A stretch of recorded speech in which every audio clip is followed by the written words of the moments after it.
8 ಜಿಲ್ಲೆಗಳ ಜೀವನಾಡಿ TB dam. ಇದರಿಂದ ಕೃಷಿ, ಇದರಿಂದ ಕುಡಿಯೋ ನೀರು, ಇದರಿಂದ ವಿದ್ಯುತ್ ಉತ್ಪಾದನೆ ಇವತ್ತು ಈ ರೀತಿಯ ಅವ್ಯವಸ್ಥೆಯ ಆಗರವಾಗಿರೋದು ಎಲ್ಲರನ್ನೂ ಕೂಡ ಕೆರಳಿಸಿದೆ. 19ನೇ ಗೇಟ್ ಕಟ್, ನೀರು ನದಿ ಪಾಲು.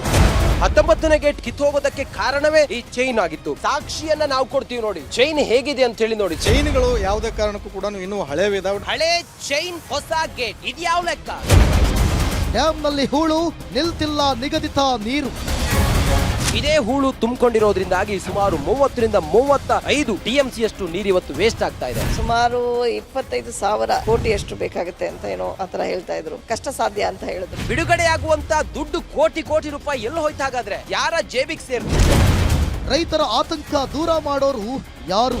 ಸರಿಪಡಿಸದ ಹೊರತು ನೀವು ಹೋರಾಟ ಕೈ ಬಿಡೋದಲ್ಲ ಸರ್. ನಾವು ಸರಿಪಡಿಸೋವರೆಗೂ ನಾವು ಹೋರಾಟ ಕೈ ಬಿಡಲ್ಲ ಸರ್. ನಾವು ಹೋರಾಟ ಮಾಡೇ ಮಾಡ್ತೀವಿ ಸರ್. ನಾವು ಅಣೆಕಟ್ಟೆಗೆ ಅಭಯ, ರಿಪಬ್ಲಿಕ್ ಕನ್ನಡ ಅಭಿಯಾನ.